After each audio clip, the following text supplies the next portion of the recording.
እስራኤል የደቡብ አፍሪካን ኢኮኖሚ ሽባ አድርጋለሁ ስትል መዛቷ ተሰማ። ኢራን በፋርስ ባህረ ሰላጤ የአሜሪካ የነዳጅ ጫኝ መርከብ ላይ የሚሳኤል ጥቃት ማድረሷን አስታውቃለች። የኢራን ጥቃት ያለ አጸፋ አይታለፍም ስትል ኳታር መዛቷ ተሰማ።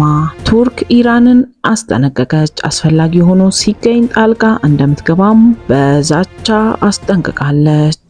እነዚህና የተለያዩ አጫጭር መረጃዎችን ወደ እናንተ ይዤ መጥቻለሁ። ለዚህ ቻናል አዲስ ከሆናችሁ ቻናሉን ሰብስክራይብ፣ ላይክ እና ሼር በማድረግ ቤተሰብ እንድትሆኑ ከልብ ጠይቃለሁ። ቀጥታ ወደ መረጃዎቹ። እስራኤል የደቡብ አፍሪካን ኢኮኖሚ ሽባ አድርጋለሁ ስትል መዛቷ ተሰምቷል። በመካከለኛው ምስራቅ የተቀሰቀሰውን ግጭት አድማሱን እያሰፋ አሁን ደግሞ ወደ ዲፕሎማሲያዊና ኢኮኖሚያዊ ጦርነት ተሸጋግሯል። እስራኤልም የደቡብ አፍሪካን ኢኮኖሚ ሽባ እንደምታደርግ በይፋ የዛተች ሲሆን የደቡብ አፍሪካ በአሜሪካ እስራኤልና ኢራን መካከል ላስታርቅ ማለቷ ለዚህ ቁጣ ምክንያት መሆኑ ተሰምቷል። እስራኤልም በደቡብ አፍሪካ ላይ እጅግ ጠንካራ የተባለ ማስጠንቀቂያን ያወጣች ሲሆን የቴል አቪቭ ባለስልጣናት ደቡብ አፍሪካ የምትከተለው የጸረ እስራኤል አቋም ዋጋ ያስከፍላታልም ሲሉ ተደምጠዋል። እስራኤል የሀገሪቱን ኢኮኖሚ ሙሉ በሙሉ ሽባ የሚያደርጉ እርምጃዎችን እንደምትወስድም ያስታወቀች ሲሆን ይህ ከፍተኛ ውጥረት የተቀሰቀሰው ደቡብ አፍሪካ በኢራን በአሜሪካና በእስራኤል መካከል እየተካሄደ ባለው የከረረ ግጭት ውስጥ እርቅ ለማውረድና ለማስታረቅ ፈቃደኝነቷን ካሳየች በኋላ ነው። ሆኖም እስራኤል ይህንን ጥረት እንደ ቅንነት ሳይሆን ለኢራን እንደመወገንና ለራሷ እንደ ጠላትነት የተመለከተችው ሲሆን በፖለቲካ ተንታኞች ዘንድም ደቡብ አፍሪካ ያልታሰበ ጥይት እየደረሳት መሆኑ እየተገለጸ ይገኛል። በሁለቱ ሀገራት መካከል ያለው ግንኙነት ቀደም ብሎ በዓለም አቀፍ ሕግ ፍርድ ቤት በነበረ ክስ ሳቢያ ሻክሮ የቆየ ሲሆን አሁን ደግሞ እስራኤል በኢኮኖሚ ዘርፍ ቀጥተኛ ጥቃት ለመሰንዘር መወሰኗ ሁኔታውን ይበልጥ አሳሳቢ እንዳደረገው እየተገለጸ ይገኛል። በሌላ በኩል ኢራን በፋርስ ባህረ ሰላጤ የአሜሪካ የነዳጅ ጫኝ መርከብ ላይ የሚሳኤል ጥቃት ማድረሷን ያስታወቀች ሲሆን በመካከለኛው ምስራቅ ያለው ውጥረት እጅግ በከፋ ሰዓት በዚህ ወቅት የኢራን አብዮታዊ ዘብ ኃይል በፋርስ ባህረ ሰላጤ ላይ በሚገኝ የአሜሪካ የነዳጅ ጫኝ መርከብ ላይ የሚሳኤል ጥቃት መፈጸሙን የኢራኑ መንግስት ቴሌቪዥን ዘግቧል።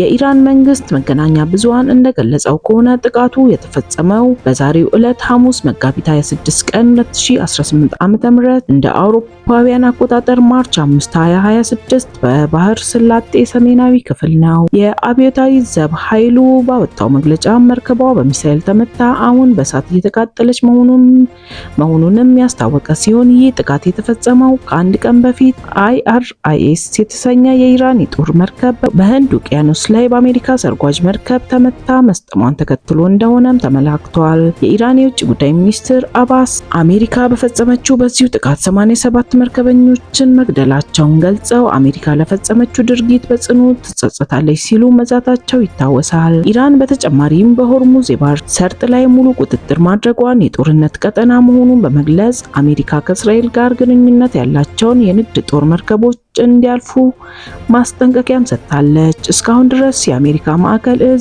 የዋይት ሃውስ ባለስልጣን ስለተባለው የነዳጅ ጫኝ መርከብ መቃጠል በይፋ የሰጠው ማረጋገጫ የለም። ይሁን እንጂ የብሪታንያ የባህር ንግድ ደህንነት ተቋም በኪዮት የባህር ጠረፍ አካባቢ ከፍተኛ ፍንዳታ መስማቱንና መርከቦችም ጥንቃቄ እንዲያደርጉ ማሳሰቢያ ሰጥቷል። እስራኤልና በኢራን መካከል ያለው ቀጥተኛ ጦርነት ወደ ባህር ላይ ግጭት ማደጉን ተከትሎ የዓለም የነዳጅ ዋጋ በከፍተኛ ሁኔታ እየናረ ይገኛል።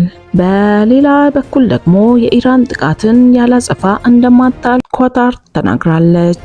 ኳታር ረቡዕ ዕለት ባወጣችው መግለጫም ኢራን በግዛቷ ላይ የሰነዘረችውን ጥቃት ዓላማው አሜሪካን እንጂ ኳታርን አይደለም ስትል ያቀረበችውን ምክንያት በጽኑ ያወገዘች ሲሆን የኢራን ውጭ ጉዳይ ሚኒስትር አባስ ይህንኑ ምክንያት ለኳታር ጠቅላይ ሚኒስትር ሼህ መሐመድ ቢን አብዱራህማን አልታኒ በስልክ ቢነግሯቸውም ጠቅላይ ሚኒስትሩ ግን ምክንያቱ ፍጹም ተቀባይነት የሌለው ሲሉ ውድቅ አድርገውታል። እንደ ኳታር ገለጻ በምድር ላይ ያለ ሀቅ የሚያሳየው የኢራን ጥቃት ያረፈው በሲቪል መኖሪያ ቤቶችና በአገሪቱ የኢኮኖሚ ተቋማት ላይ መሆኑንም የገለጹ ሲሆን እንደ ጠቅላይ ሚኒስትሩ ገለጻም የኢራን ሚሳኤሎች ያረፉት በሐማድ ዓለም አቀፍ አየር ማረፊያ አቅራቢያ በዋና ዋና መሰረተ ልማቶችና እንደ ፈሳሽ ተፈጥሮ ጋዝ ማምረቻ ባሉ ግዙፍ ኢንዱስትሪ ቀጠናዎች ላይ እንደሆነ ተናግረዋል። ይህ ድርጊት የኳታር ሉዓላዊነትን በግልጽ የጣሰና ዓለም አቀፍ ሕግጋትን የናቀ መሆኑን የገለጹት ሼህ መሐመድ ድርጊቱ ኢራን ቀጠናውን ወደማይፈለግ ጦርነት ለመሳብና ጎረቤቶቿን ለመጉዳት ያለመ ፍላጎት የሚያሳይ ነው ብለዋል።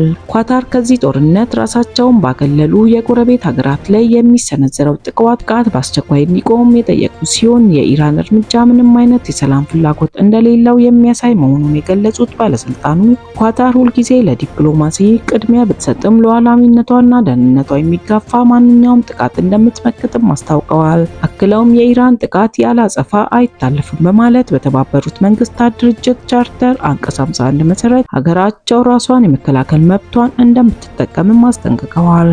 በሌላ በኩል ደግሞ ቱርክ ኢራንን ማስጠንቀቋ የተሰማ ሲሆን አስፈላጊ ሆኖ ሲገኝም ጣልቃ እንደምትገባ እየገለጸች ትገኛለች። የቱርኩ ፕሬዝዳንት ሬሲፒ ጣይብ ኤርዶጋን ረቡዕ ዕለት በሰጡት መግለጫም ከኢራን ተተኩሶ ወደ ቱርክ የአየር ክልል ያመራው የባሊስቲክ ሚሳኤል ድርጊት ዳግም እንደማይደገም ጠንካራ ማስጠንቀቂያንም አስተላልፈዋል። ኤርዶጋን በመዲናቸው አንካራ በሰጡት መግለጫ መሰል አደገኛ ድርጊቶች ዳግም እንዳይከሰቱ ሀገራቸው በግልጽ ቋንቋ ማስጠንቀቂያዋን ማድረሷን ገልጸዋል። በተጨማሪም ቱርክ ከኔቶ ሀገሮች ጋር በመመካከር አስፈላጊውን ጥንቃቄ ሁሉ እያደረገች መሆኑንና አስፈላጊ ሆኖ ሲገኝ ወዲያውኑ ጣልቃ እንደምትገባም አረጋግጠዋል። ቀደም ብሎ የቱርክ መከላከያ ሚኒስትርም እንዳስታወቀው ከኢራን የተተኮሰው የባሊስቲክ ሚሳኤል በምስራቃዊ ሜዲትራኒያን ባህር በሰፈሩ የኔቶ የአየር ሚሳኤል መከላከያ ክፍሎች አማካኝነት በአየር ላይ እንዲከሽፍ የተደረገ ሲሆን ሚሳኤሉ ከኢራን ከተተኮሰበት ጊዜ ጀምሮ ክትትል ሲደረግበት የነበረ ሲሆን የኢራቅና የሶሪያን የአየር ክልል አቋርጦ ወደ ቱርክ አቅጣጫ ሲዞር መምታቱን ሚኒስትሩ ገልጸዋል። ይህ እርምጃ በቱርክ ላይ ሊደርስ የነበረውን ከፍተኛ አደጋ የቀለበሰ መሆኑንም አመላክተዋል።